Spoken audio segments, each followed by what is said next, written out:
Sony's already given us some terrific soundbars this year, like the HTA3000 and 7000, and in this video I'm going to give you a closer look at the newest model in that A series lineup of soundbars.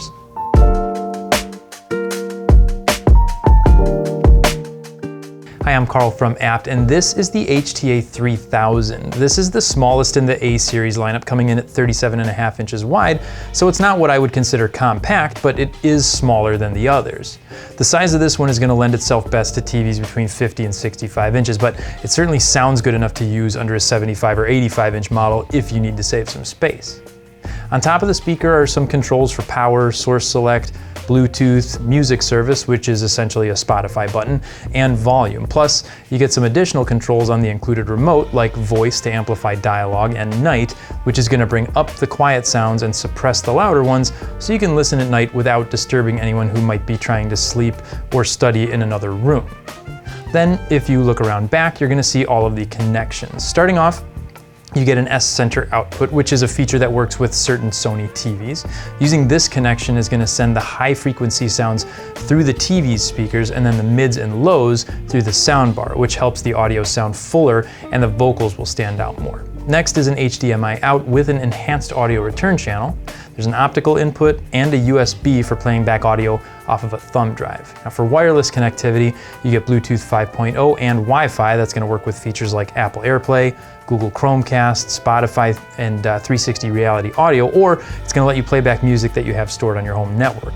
So what does the HTA3000 sound like, and how does it compare to the 5000, which is the next step up? Well, the 3000 is a 3.1 channel system, so you have your left and right channels and a center channel, and surrounding the center channel are two small subs, and they all combine to provide an audio experience that's better than almost any stock TV system out there. You get a surprising amount of bass, which makes movies a lot more fun to watch, and that dedicated center channel does a great job making dialogue easier to hear. Plus, you can use its built-in sound field optimization to calibrate it to your room.